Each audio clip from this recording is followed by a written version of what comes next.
Hi Ankit, welcome Hi, to Venkat. Stumble Meet channel. Viewers, today we have Ankit with us. He is doing MS in Regulatory Affairs from University of from Northeastern University Toronto campus. So we will learn more about his course and kind of challenges and opportunities we have from the course. Thanks for joining, Ankit. Thank you so much. It's my pleasure to be on your channel. Right. Ankit, can we please start with an introduction about yourself, your background? Okay, so basically, I'm doing like my Masters of Science in Regulatory Affairs from Northeastern Toronto campus. I'm also like I have completed my bachelor's back in India in the pharmacy field. So I am working as a pharmacy assistant right now in one of the major drug smart chains in Canada, which is like Shoppers. I'm as a pharmacy assistant. I'm working there. I'm also looking for co-ops right now, the internships in the industries.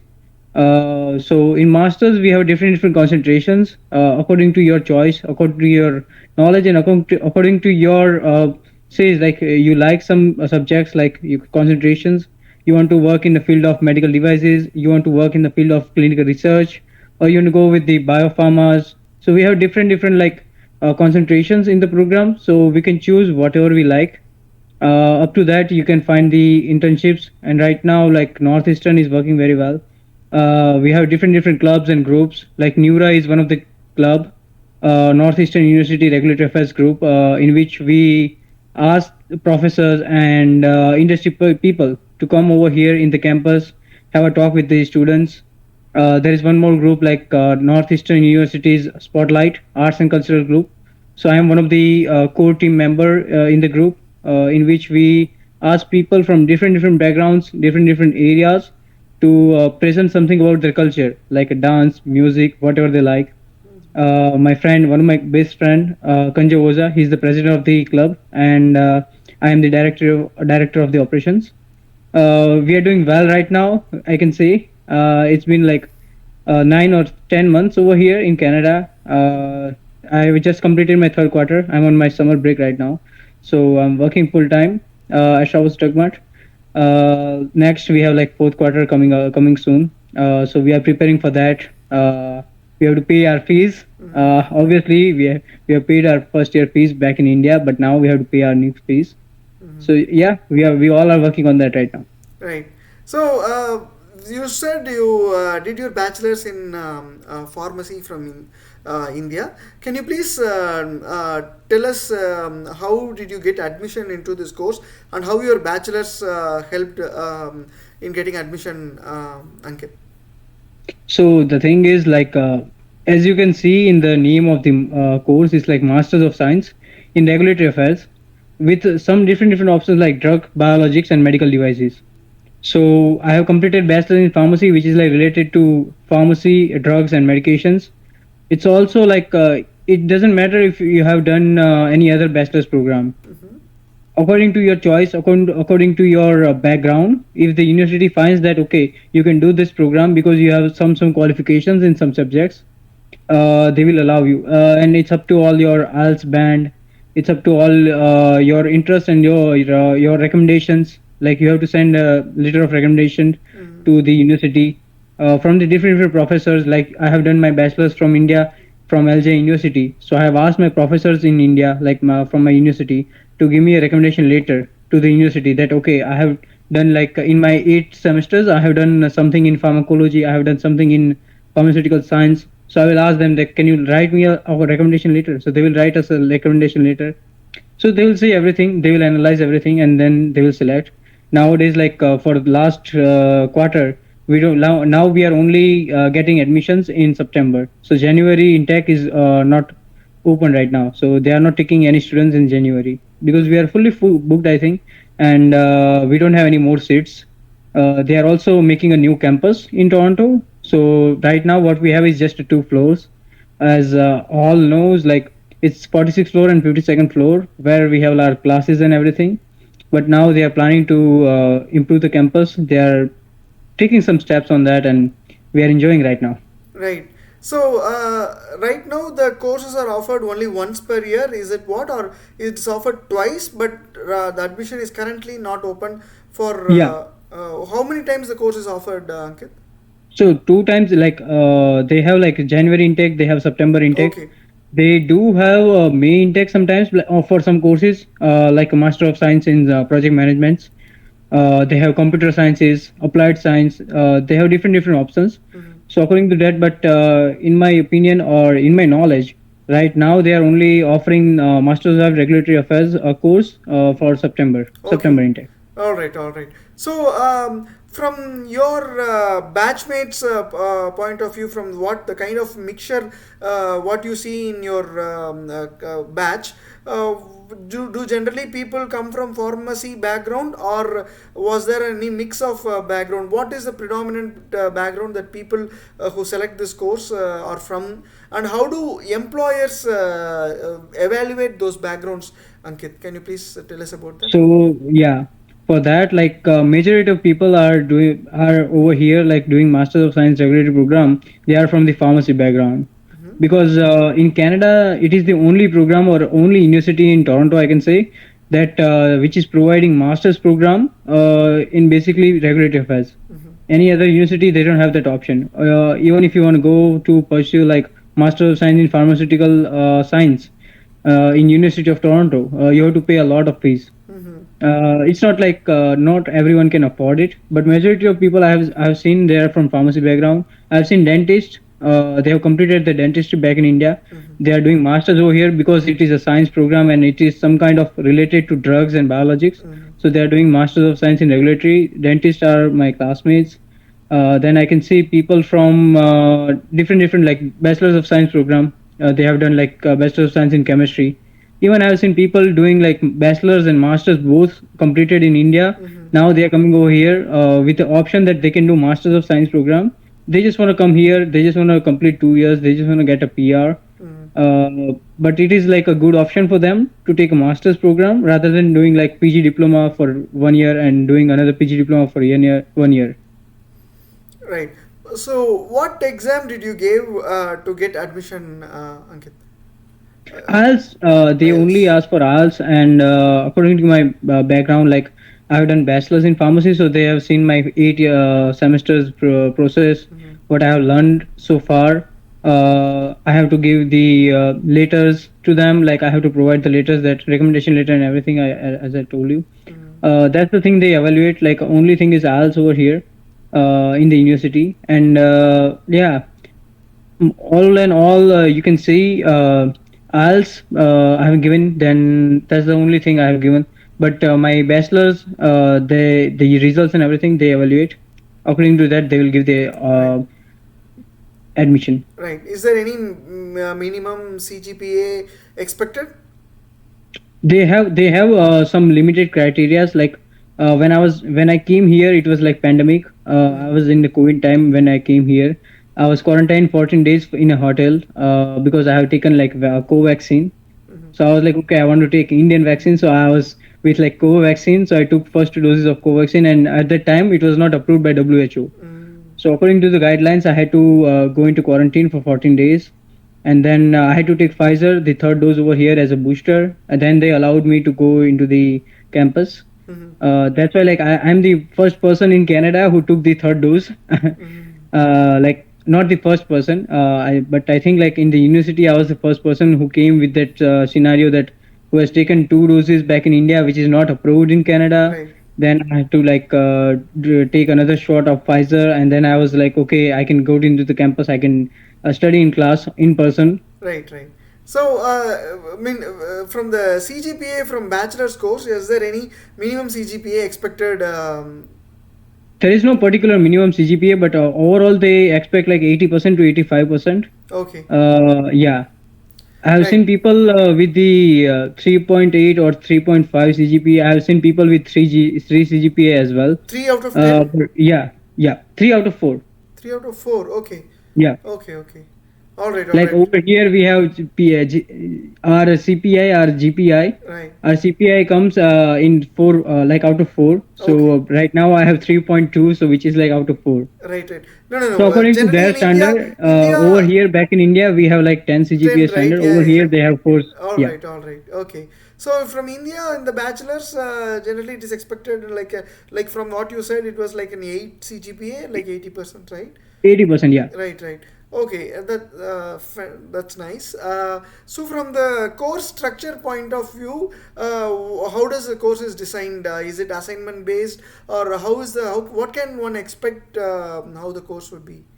So it is more of doing our own research. You can go online, you can search online, you can see articles. Uh, our exams are also like open book exams. We have like MCQs. It is so easy for us to complete the master's program over here because it's not a burden on us. We just have one class a week, like or two class a week, not more than that. And what we have to do, like we have presentations, we have homeworks, we have to submit every week, we have quizzes every week. But in like open book exams, which is like a final exam, they will give us some like presentation to do or some article to read, then give the exam. They will ask questions, multiple questions and short answers. They ask like long answers sometime, but it's not like very popular, or like they only ask like multiple questions and short answers. They will they on the regular basis every week we have a like discussion post, so we have to post a discussion about the whatever we have learned on that week. So we have to give them a discussion post. They will give us a topic or the question on which we have to write approximately 350 words to 400 words. It should be not copied from the internet. We can take some part from the internet, but we have to paraphrase it. We have to write it down. We have to do like citation and everything. They will analyze everything and then they will give us a code. Right, That's the whole thing we have to do. Like there is nothing more. Like back in India, we used to read a lot, right. like books and everything. We have like books. We have to do practicals, this, that. Over here, it is more easier for us to do everything. But it's just that it's up to you. Like when you know how to paraphrase something, you can do it quickly. But if you don't know, then you have to think for different words. You have to Google it. You have to search it. Right. So if the classes are going to be like 1 or 2 classes per week, what I would like to know is it an in class? Those are all in class, or can you attend take those classes from online, or how does this happen, Ankit? So before, like after this new rules and regulation in Canada, they have given us a notice that now the hybrid course is not a hybrid. Some classes you have to take offline, which is like in Toronto campus. So you have to go over there. You have to study with the lecturer every week. But some classes they are taken from the Boston campus. They have professors from the Boston campus. So it's gonna be online, Mm-hmm. and majority of the online classes are 3 or 4 credit points, not more than that.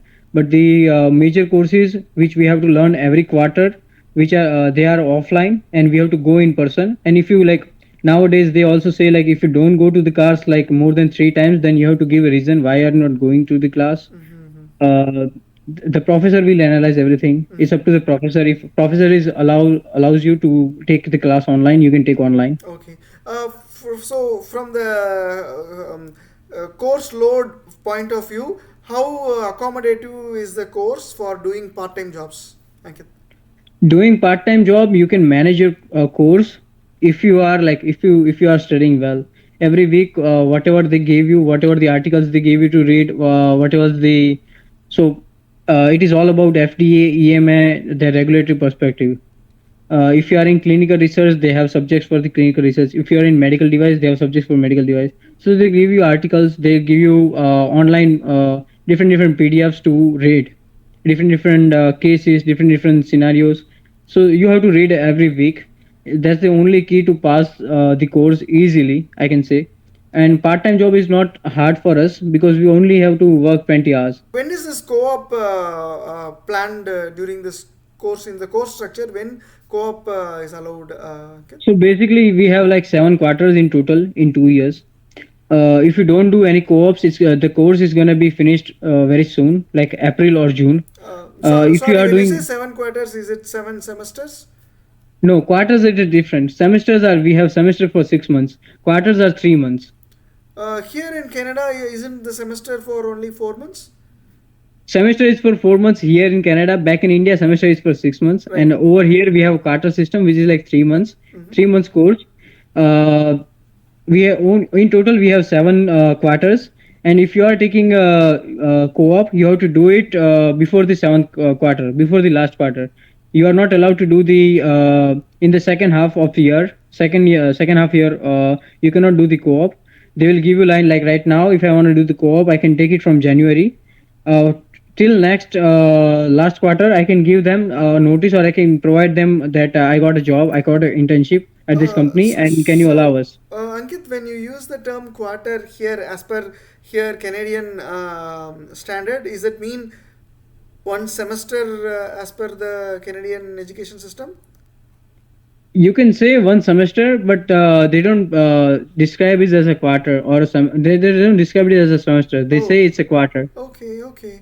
So the entire course has been divided as 7 quarters, Quarter. which Yeah. are all like 3 months period in time. And in Yeah. those 3 months period, you will get your final exam as well on whatever Yeah. subjects you study in that quarter. Yeah. Uh-huh. Everything. And every quarter we have to select like two or three subjects. We have to complete 45 credit points in total. Uh-huh. After every quarter, like after 7 quarters, in the 2 years, we have to complete 45 credit score anyhow to complete the course, or we have to do it more. Like we have to extend the admission and we have to complete the credit score. Mm-hmm. Sure, Ankit. And how does this co-op system works? Like you are saying, sorry to interrupt. Can you please Yeah. continue? Yeah, so co-op is the thing that if I'm getting a co-op right now, I have to get it like from January to the last quarter. Like before last quarter, I can provide them a letter that okay, I got a job over here. We have to process it from here. And every quarter we have to do two subjects. If you are failed, like as my friends, like I have friends over here who got failed, like or who got the para, like they got suspicious that they are cheating in the exam, Mm-hmm. so they got failed in the subject. So if they are failed in that subject, like 2 quarter or 3 quarter subject, so they have to take that quarter again in the next quarter. Like they have to take the subject again in the next quarter, and they have to pay the extra fees. Mm-hmm. So instead of paying like 40,000, which is like fees for 2 years right now, new fees like 40 or something more than that, approximately 40,000, I think. They are paying 40,000, but if they failed in any subject, so they have to take like three credit point subject next time, and they have to pay extra. Mm. And each credit point is like around $890 right now. Mm-hmm. Sure. And how supportive is a campus in getting an co-op? Do they bring companies to the campus for interviews, or do you have to go out and search by yourself? So How right is it? now the Toronto campus is not bit old. I can see like they don't have a much connections in the industry right now in regulatory industry, but they are making their steps. They are planning on it. They are doing very well. We have two co-op advisors over here in Toronto campus. They are very much helpful. We have a particular subject. In order to do a co-op, we have to complete that subject. Like the in the first or second quarter you can take the subject, and once you finish the subject you can go for the co-op. That's much needed, and for that they will teach you how to be on LinkedIn, how to build your resume, how to give like a pitch interview. Everything they will teach you. It's up to you then. I have been to like two or three job fairs right now, uh, many companies, and you can see like 80% of them they'll be Indians over there for the interview. Mm-hmm. So your yeah, what you can say is like Indians are the only ones who are here, like whom you have to compete. Mm-hmm. So be prepared for that. Mm-hmm. Be prepared for that Right. when you're coming over here, right? Right. So, how do you see the opportunities for MS in regulatory affairs in Canada, Ankit? Where in which cities do So you see most of the opportunities, and how, as a overall country, for a newcomers who are watching this video, what do they can expect? see, if you are talking about like particularly doing the Masters of Science in Regulatory and then going for the job, they need experience over here. They need Canadian experience. If you are getting experience, even like if you are getting internship without any payment or on minimum wage, you can go for it. It's like if you invest like 6 months or a year over there, you'll get knowledge, and there will be many MNCs who will be ready to hire you. The maximum, like over here, I have seen people getting internship right now at like they are getting paid $25 per hour, doing clinical research, doing internship. Right now, they are student. They are doing part time as well. In like they are on the co-op, so they can do 40 hours of full time job in the co-op, and then they can do 20 hours in like whatever they want part time on a study visa. Right. So, what kind of companies do do hire people from this background? We have some pharmaceutical industries, we have some medical device industries, we have some clinical research like small companies from in Mississauga and Scarborough. We have some companies in Richmond Hill. We have some companies in North York as well. So it's up to you. Like you have access to the internet. You can search online if the companies are hiring for it or the companies are ready for it. You can even do one thing, like you can mail the HR. If you know, like you have a good LinkedIn profile, you can just search for the HR of that company. You can send them a resume over there. It's up to you. Like if you are willing to find a co-op, you can definitely find a co-op. If you are willing to find a job in your own industry, if you want to do something like all over in Canada, you can do this thing. It doesn't matter if you are from pharmacy background or something else. It's up to you. Yeah, if you are willing to do something, you can do something. Yeah. Right, right. So, for people who come from different background, I know you are from pharmacy background. For people who are like a dentist from India and who come into this particular subject, how should their experience? Should they learn something new, or do they have enough experience to get a co-op or a job after this particular course, As Ankit? far yeah, as far as I know, like I have friends dentists. They come over here to do the dentist exam. They have an exam to clear, then they can become a dentist over here. Mm. So rather than taking the like two PG diplomas, they focus on one like master's program. So they are doing the master's program just for the sake that they will get a work permit, and then they will go for the exam. They will clear the exam. They will become a dentist over here. Okay, okay. Same thing for the pharmacist over here. Like I'm also planning to give PEBC, which is like pharmacist exam, to become a registered pharmacist over here. Okay. This is like a second option for everyone. If they don't feel like they are doing a masters of science right or not, they are not happy to work in industry, regulatory industry. So they can go like, okay, I have done bachelor's in pharmacy. I have some knowledge of drugs and medications. I can go for the exam. I can pass the exam, and I can live a better life over here. Right. That's the only thing. Yeah, they have options, and they focus on that as well. So, when you give that exam, that pharmacy related exam, what will you become, Ankit? What is the profession that you will get into? Registered pharmacist. If Mm-hmm. you are going for the PEBC, you're gonna be a registered pharmacy. You can work in a like individual pharmacy. You can own an individual pharmacy, or you can work in a healthcare management system or in the PHCs. Like we have PHCs in India. They have like hospitals over here. They you can work over there as well. It's up to you. And as far like if you go north side, you can get more paid because they need pharmacists over there. And Mm-hmm. from the January 2023, the new rules are coming that the pharmacists can also prescribe minor ailments. They can prescribe for like cold sores. They can prescribe for UTI. So they need pharmacists over here, and that's why like most of the people they are also planning for to give the pharmacist exam. Okay, okay, sounds good. Man, this is such a great eye-opening point that you told, like how people plan their career as they take a course. If I am correct, the course also provides, since because it's of like around 7 quarters, mostly people, how much work permit time do they get, Ankit, after the course? So if you are like that's the same thing for every course over here in Canada. If you are doing 2 years of any course, PG diploma or you can say master's program, you'll get 3 years of work permit. That's why I was confused when I took the like when I got the exam when I got the admission in Northeastern. Many like I have people, I have friends over there in India. They were saying like it's a private university, so you're not gonna get the work permit over there. So then I mailed the northeastern guys over here, like that. What is the situation? Can we get the work permit because it is a private university? So they send a list that on the government's website they have DLI institutions. So if your university is in DLI institution, designated learning institute, then you can get work permit. So Northeastern is over there. They have a particular three programs on which you can get work permit. So that's the same thing. If you are doing 1 year of program, you can get 2 years of work permit, I think. Yeah, and you are doing 2 years of program, so you can get 3 years of work permit.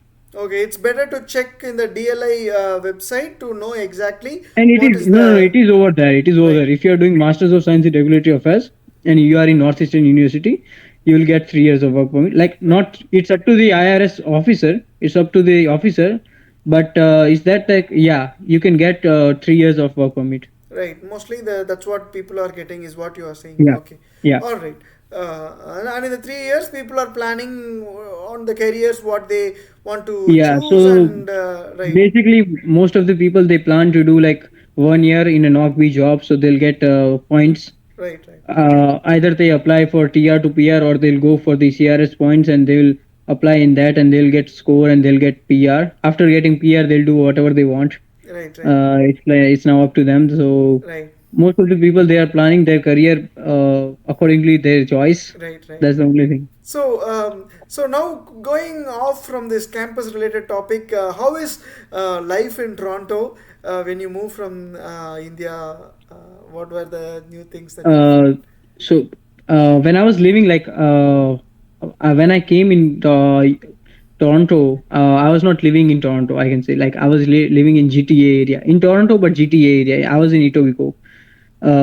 Like last couple of months, I just moved from there after 3 months of coming here. I moved from Etobicoke to downtown Toronto. So right now I'm living in a city life. Before I was in like a town, so it was kind of a similar for me because in India I'm from Gujarat, so we have many Gujaratis over there in Tobago. We have our own like Jai Bhavani Vada Pav store, so you can go over there. You can have a cutting chai. You can have a vada pav over there. After coming over here in downtown, it's quite different, but it's good to have a foreign culture exposure. That's why I'm here. Like basically, I came to Canada to experience the foreign culture. I have experienced my culture back in India. I'm not denying that it's not good. The culture, our culture, is also most important thing. But to experience the another culture, we have to be with them. We have to be with the people from here. So that's why I moved here, and we have like over Chinese people. We have not I'm not being racist, but we have every culture people over here, so we can we can see like okay, this is the downtown Toronto life. This is how people live over here, and you can see the difference between India and Canada is like over here food is more important. Over here you can spend $20 and you can get one dish only. The same thing in India, but if you're gonna spend like 20 rupees, you're gonna get like you can have pani puri. You have many options. You have many options. Over here you don't have option, and it's very bad for us like vegetarian people that you don't have much options. Even if you go to Subway, they have like two options. Even if you go to like McD, like you know. Right, right. What are the main things that one need to prepare when they move from India, from the weather point, from the other aspects, Ankit? Is there any specific thing that you would like to educate people on things that they must be aware or bring from India? First thing, if you are like a spices guy, like if you want Indian spices in your mouth, if you want to feel the taste, please bring your spices from India. Learn how to cook because over here you can get like we have tiffin services over here, but it will cost you like $200 and they will give you like for 4 days or 5 days, and it will be enough for like people like a one person. But the quality, I cannot assure the quality. It depends on the person. But if you know how to make your own food, like I'm living with like Tamil guys, so they make very good dosas. They make very good uttapams and everything. So I'm they are living with me, so I sometimes I prepare like khichdi and everything. So that's why we are getting different culture vibes. But they know that's the only thing they know, and I know that how to make our own food. So be prepared how to cook. don't be shy over here. Even if you have to do like some works, people say, over here they feel like, okay, I'm from India, I have much more things in India, so I will not work in this kind of situation, or I will not work in restaurant, but over here you have to work in every place, even if you have money back home. Like if you are very well healthy, like wealthy over there, then you don't have to work over here anymore. But if you are from the middle class family, if you have problems at home, or not, I'm not saying like problems, but if you can understand like your Yeah, situation, yeah. it's up to the situation, It's but be always good prepared that. to manage your own finance Yeah, and take care of yourself in financially, right? yeah. Yeah, like 40,000. And is it like something that you have to pay term by term, or you need to make this 20,000 one half right on the first day of the joining the first year, and then the next So it 20? depends. If you are getting admission via your ALS, so you don't have to provide your finances back home. You don't have to give them like your bank statements that okay, I have this amount of money, because if you got like 6.5 bands, that's the thing. So you can get the admission, and you have to pay first year fees. So if you are paying first year fees, they will ask you for 24,000 in total. Mm-hmm. Because I have paid 24,000 right now. They are asking for 24 or 25. I don't know. You can check online.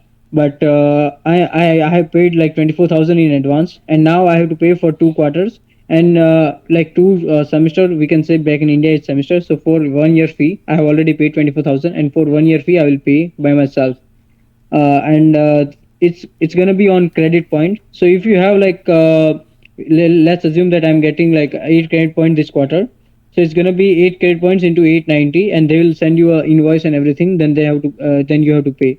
Mm-hmm. All right, all right.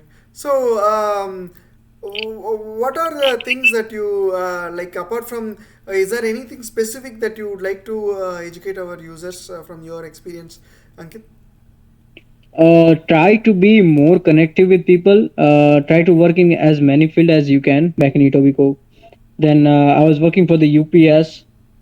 Then I got to know that okay, I want to find a job in pharmacy because I'm from pharmacy background, and that's the only job I want to do. So then I got online. I asked many people as I can, and then I moved on. Then I got a job over here in downtown Toronto. Then I moved from Etobicoke to here. So yeah, explore as many options as you can. It's up to you. You like town vibe over here, so you can live in Mississauga, you can live to Brampton, you can live into Etobicoke, you can live into Scarborough. If you want to live in like city life, you can come to downtown Toronto. It's up to you. You can make money over here, you can make friends and families over here. uh, Even if you don't have a family member over here, you can make family members. It's up to you, and it's a good experience to have. After like 4 years or 5 years, everyone will get PR. That's a sure thing. Like if you are doing everything good, if you are not in a illegal activity over here, then you can get PR. After getting PR, you can do whatever you want. It's up to you. And don't spend so much money on extra things. Be prepared to save money. And like we don't have a habit to saving money back in India. Like we are getting money from our parents, we are spending money on everything. We are After coming over here, we have to calculate every spends, what we are spending right now, what we have to manage our fees, how do you have to manage our fees and everything. I just wanted to ask this question. Do experience, let's say, after finishing bachelor's, is it advisable to have some experience, work experience in India and come to this, come joining this course, or is it advisable to come directly after finishing bachelor's to this course? So what do you think is the right mix? So it's up to the individual. Like I don't have any experience. I have completed my bachelor's in 2020, and because of the COVID, I was at home like a whole year, and then I got admission in masters, and I came here. But I have friends who are from masters, like they have already completed masters degree in India. They have experience of 2 or 3 years. They have experience of 5 years. They are coming over here in masters. But yeah, if you have experience in like multinational companies in MNCs, then you can provide that information. Like you can provide that in your CV, and you can give that okay, I'm an experienced person in the particular field. I need a job in this field in Canada. So it's helpful. But if you don't have a experience, it's okay. you can still find a job. If you are lucky enough, if you are working very hard for that, you can find a job. And you have different options over here. It's not like you have only one option to do the internship or do the this thing. You have multiple options. It's up to you which option is suitable for you. Yeah. And how much monthly expense can one expect? Uh, So if you are living in GTA, if you are living in Toronto, I can say like less to less, you can go for 800 a month, and max to max, if you are spending like me, then you can go for 1500 to 1200. mm, But it's up to individual. If you are eating from outside, you have to spend more. If you are making food at home, you have to spend less. If you're living in downtown, you have to spend on your rent extra. Like if you are living in Mississauga or Scarborough, you have to pay 350 to 400, mm, on a sharing basis. right. If you have a private room, it's gonna be like 500, 550 to 600 or 650. Mm, If you're living in downtown Toronto, the rent is around 600 to 700 in on sharing basis. right. So Plus that, if you have a private room, it's gonna be like 1200. right. So the fees that you pay for the college, does it include your travel expense like bus transit pass and any health insurance, Ankit? Nothing. Even the health insurance we have to pay by ourselves, like Mm-hmm. $700 for a year, Mm-hmm. from a Guard Me insurance. Mm-hmm. And travel pass, nothing is covered by the in the fees. Mm-hmm. If you are living in Mississauga or Etobicoke, you have to commute through the TTC and you have to pay for that. So it's gonna be $7 a day if Mm-hmm. you are traveling through the TTC. But if you are living in downtown, you can walk. University is like 20 minutes away from my house, so I can just walk over there, or I can take a streetcar. Mm-hmm. Streetcar is also kind of you can pay over there. Like that's the TTC pass. If you have a if you have a pass like student pass, you have to pay $3.25. Mm-hmm. So it's not a much more, but yeah, that's the beauty and that's the advantage of living in downtown. Paying extra rent, it's okay, but you can save time. If you are living in GTA area, you have to commute to downtown for the university classes and everything, and you have to commute for 1.5 hour to 2 hour maximum. Mm-hmm. So if you are living nearby, you can walk to the university. That's the thing, and it's up to the individual. If you are living away, you have to spend more. Mm-hmm. You can minimize, yeah, like you can save your money in your rent, but then you have to commute and you have to spend your time as well in the to commute Right, right, commutation. right, right. Awesome, awesome. Thanks a lot for sharing a lot of insights, which we definitely, from your experience, will make more much sense for the viewers. I'm sure. Ankit, thanks a lot for joining today and sharing a lot of It's my experience. pleasure. It's my pleasure, Venkatesh, to be on your channel right now. Uh, Also, I can give you my IDs. You can provide it into your YouTube videos. If Sure. they have any questions, they can DM me. But I'm not sure how, like when I'm gonna respond them. But I'm gonna respond them shortly. Fantastic. Yeah, because quite like over here, life is busy. Back in India, we had like different life, different lifestyle. We can hang around with friends every day. We can hang around with our family members, this and that. Over here, everyone is like focusing on their careers. They have a rent to pay every month, so they'll focus on that. They have jobs to do. Over here, everyone is busy, I can say. If you're calling your friend that, okay, can you come to my house? We'll have a party or something. They'll say, okay, I'll come next week. And next week, they'll say, okay, I'm busy this week. I'll come next week. So it's about your priorities, and everyone knows their priorities. So yeah, you can text me online. You can text me on my Insta, anything. But I'm not sure when I'm gonna back respond you. But yeah, I'll surely respond you. Thanks a lot. Thanks a lot.